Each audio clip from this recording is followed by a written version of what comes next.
PSC first year में आपकी second book है higher non coordinate. Higher non coordinate क्यों बोल रहे हैं? क्योंकि इनमें ऑर्गन सिस्टम लेवल तक एनिमल की बॉडी ऑर्गेनाइजेशन प्रेजेंट होती है। तो today your topic is phylum annelida के general character. Okay students, annelids में 9000 से भी ज़्यादा एनिमल पाए जाते हैं। फर्स्ट पॉइंट है आपका हैबिट एंड हैबिटेट। एनिलिड्स के जो एनिमल होते हैं वो पानी के साथ साथ जमीन पर भी पाए जाते हैं। मतलब कुछ एनिमल पानी में रहते हैं, एग्जाम्पल नेरिस, और कुछ जमीन पर जैसे अर्थवॉर्म। ये फ्री लिविंग होते हैं, मीन्स फ्रीली अपनी लाइफ साइकिल कंप्लीट कर सकते हैं। पर कुछ पैरासिटिक मतलब जो दूसरे एनिमल पर डिपेंड हो अपने फूड के लिए, एग्जाम्पल हिडोनेरिया। ब्लड सकिंग लीच, जिसे खून चूसने वाली जोक भी बोलते हैं, वो क्या है? Parasitic annelids. नेक्स्ट पॉइंट है आपका common name segmental worms. Annelids के मेंबर्स में सिगमेंटेशन प्रेजेंट होती है, इसीलिए इनको सिगमेंटल वॉर्म बोला जाता है। नेक्स्ट पॉइंट है segmentation. मेटामेराइकली segmented body means Annelida के मेंबर्स एक लौते ऐसे एनिमल है जिसमें सिगमेंटेशन बाहर से लेकर अंदर तक देखी गई है। Both external and internal segmentation present, इसलिए ट्रू सिगमेंटेशन इज प्रेजेंट। हर एक सेगमेंटेशन जो बाहर की बॉडी पर नजर आते हैं वो इंटरनल बॉडी तक प्रेजेंट होते हैं, और इन सेगमेंट्स को हम क्या बोलते हैं? मेटामर। अडल्ट स्टेज में मेटामर बोला जाता है, और एम्ब्रियो में जो सेगमेंट्स नजर आते हैं उनको हम सोमाइट्स बोलते हैं। ट्रू सिगमेंटेशन सिर्फ एनिलिडा फाइलम में प्रेजेंट होता है। ये क्वेश्चन आपका जो है नीट में भी आ जाता है। सिगमेंटेशन की अगर बात करें तो वो तो आर्थ्रोपोड्स के मेंबर में भी होते हैं, लेकिन उनमें सिर्फ एक्सटर्नल यानी बाहर सिगमेंटेशन प्रेजेंट होती है, और सिगमेंटेशन तो ह्यूमन बॉडी में भी होती है और कोडेट्स में भी होती है।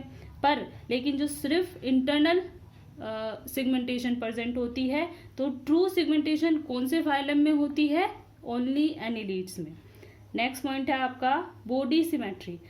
बाइलेटरल मीन्स सिर्फ एक प्लेन जो कि बॉडी को दो इक्वल भाग में डिवाइड कर दे सेंटर से पास होकर, तो वो होती है आपकी बाइलेटरल सिमेट्री। नेक्स्ट पॉइंट है body organization. Organ system level means इसमें ऑर्गन सिस्टम जैसे कि digestive system, circulatory system, excretory system, nervous system present होते हैं। जब आप सब सोच रहे होंगे कि ये सब जो है एक्टिविटी तो युगलिना में, पैराविशियम में, साइकन में, इन सब में भी होती है, तो फिर यहाँ पे क्या डिफरेंस आ गया? स्टूडेंट याद करो, लोअर नॉन कोऑर्डिनेट में भी हमने जो फाइलम स्टडी किए थे उन सब में डाइजेशन, एक्सक्रीशन, ये सब एक्टिविटी या तो वाटर के थ्रू या फिर बॉडी सरफेस और डिफ्यूजन के थ्रू हो रही थी। लेकिन हायर नॉन कोऑर्डिनेट में क्या होता है? इन सब एक्टिविटी के लिए पर्टिकुलरली ऑर्गन बॉडी के अंदर प्रेजेंट होते हैं, जो कि सिस्टम बनाकर बॉडी के फंक्शन को करते हैं। इसलिए हायर नॉन कोऑर्डिनेट में हम बोलते हैं कि इनकी बॉडी ऑर्गन सिस्टम लेवल तक ऑर्गेनाइज्ड होती है। बच्चों, एनिलिड्स के बाद आप जितने भी फाइलम पढ़ेंगे उन सब में क्या होगा? Organ system level of body organization. Okay, next point है आपका जर्म लेयर। ट्रिप्लोब्लास्टिक मीन्स जब एम्ब्रियो फॉर्मेशन होता है तो एम्ब्रियो में अगर 3 लेयर बन जाए, कौन कौन सी 3 layer? Ectoderm, mesoderm and endoderm, तो हम क्या बोलेंगे? ट्रिप्लोब्लास्टिक। और अगर 2 लेयर प्रेजेंट हो तो डिप्लोब्लास्टिक एनिमल बोलते हैं। नेक्स्ट पॉइंट है आपका लोकोमोशन।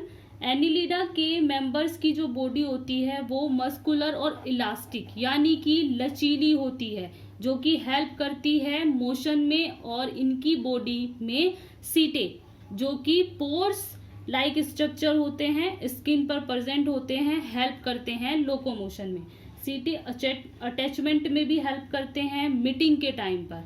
टेरेस्ट्रियल एनिलिड्स जो जमीन पर रहते हैं उनमें सीटे आर लोकोमोटरी ऑर्गन्स, और कुछ एनिलिड्स के मेंबर एक्वेटिक यानी वाटर में रहते हैं, उनमें parapodia are the locomotory structure.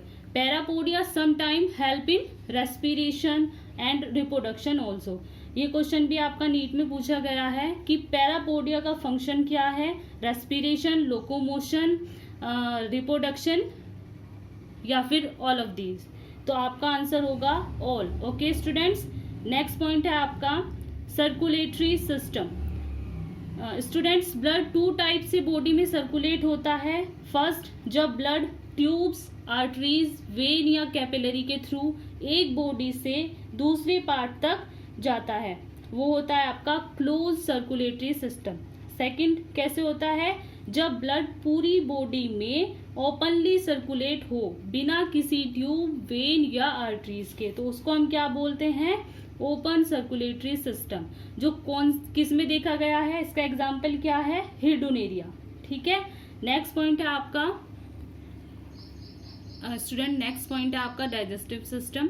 Digestive system, complete digestive system हम किस लिए बोल रहे हैं, जो आपने अभी पिछले इसमें पढ़ा है एनिमल, वहां पे क्या था, ओस्ट्रिया के थ्रू हमारे वाटर की एंट्री हो रही थी और ऑस्कुलम के थ्रू वाटर जो है एग्जिट हो रहा था. लेकिन इन एनिमल में पर्टिकुलर माउथ और एनएस दोनों प्रेजेंट होती है. किस लिए, माउथ के थ्रू आपका फूड अंदर जाता है और एनएस के थ्रू बाहर आता है, इसीलिए बोलते हैं कंप्लीट डाइजेस्टिव सिस्टम प्रेजेंट होता है. और फिर नेक्स्ट पॉइंट है आपका रेस्पिरेशन. रेस्पिरेशन के लिए एनिलिड्स में कोई स्पेशल ऑर्गन प्रेजेंट नहीं होता, इसलिए रेस्पिरेटरी सिस्टम नहीं लिखा जाता. रेस्पिरेशन के लिए एनिलिड्स की बॉडी में कुछ पिगमेंट्स प्रेजेंट होते हैं, जैसे कि हीमोग्लोबिन या फिर इरिथोक्यूनिन, जो कि ब्लड में डिसॉल्व होते हैं और गैस के एक्सचेंज में हेल्प करते हैं. सम टाइम पैरापोडिया भी हेल्प करते हैं रेस्पिरेशन में, जो कि मैंने आपको अभी ऊपर भी बताया था. नेक्स्ट पॉइंट है आपका एक्सक्रीटरी सिस्टम. एक्सक्रीशन होता है नेफ्रीडिया के through. Nephridia tube like structure होती है जिसमें या फिर जिनके थ्रू वेस्ट मटेरियल को बाहर निकाल दिया जाता है. नेफ्रीडिया एक्सक्रीशन के साथ साथ ओस्मो रेगुलेशन यानी कि फ्लूइड बैलेंस ऑफ बॉडी में भी हेल्प करते हैं. ये भी क्वेश्चन आपका बन जाता है, nephridia help in excretion, osmo regulation, both या नन. तो आपका आंसर क्या होगा, एक्सक्रीशन और osmo regulation. Okay student, next point है आपका नर्वस सिस्टम. नेरिस का नर्वस सिस्टम जो है आपका मोस्ट इम्पोर्टेंट है. ये लॉन्ग क्वेश्चन लगभग हर ईयर आपका पूछा गया है. नेरिस का नर्वस सिस्टम हमने प्रैक्टिकल में ऑरल भी किया था और रिटन में वैसे भी किया था. ओके, तो इसका जो नर्वस सिस्टम है वो बहुत ज़्यादा इम्पोर्टेंट है. तो एनिलिड्स में पेयर्ड गैंग्लिया प्रेजेंट होते हैं, जो कि नर्व कोड में से अटैच होते हैं through nerve ventrally nerve code. कि कैसे होती है, एनिलिड्स में डबल, और कहाँ प्रेजेंट होती है, वेंट्रल सरफेस पर. यही पेयर्ड गैंग्लिया ब्रेन की तरह एक्ट करते हैं. नर्वस सिस्टम को हम डिटेल में भी पढ़ेंगे डायग्राम के साथ. ओके, तो नेक्स्ट पॉइंट है आपका रिप्रोडक्टिव सिस्टम. एनिलिड्स के जो मेंबर्स हैं उनमें सिर्फ सेक्सुअली रिप्रोडक्शन देखा जाता है. कुछ एनिलिड्स में मेल और फीमेल दोनों एक ही एनिमल में प्रेजेंट होते हैं, जैसे अर्थवॉर्म, इसको हम क्या बोलते हैं, मोनोशियस बोलते हैं. और कुछ एनिमल ऐसे होते हैं जिनमें सिर्फ या तो मेल प्रेजेंट हो या फिर फीमेल प्रेजेंट हो, ऑर्गन प्रेजेंट हो, तो हमको क्या बोलते हैं, उनको हम क्या बोलते हैं, डायोसियस. जैसे कि आपका एग्जांपल है नेरिस. मेल नेरिस अलग होता है और फीमेल नेरिस अलग, ये हमने प्रैक्टिकल लैब में भी देखा था. तो आपके जो जर्नल कैरेक्टर हैं फाइलम एनिलिड्स के, वो आपके यहाँ पे कंप्लीट होते हैं. और एक बात और स्टूडेंट्स, जर्नल कैरेक्टर आपको अच्छे से याद करने हैं, क्योंकि प्रैक्टिकल में ये आपको पता है बहुत ज़्यादा हेल्पफुल होते हैं आपके स्पोर्टिंग के टाइम पे, तो इसलिए इनको आप अच्छे से लर्न करें.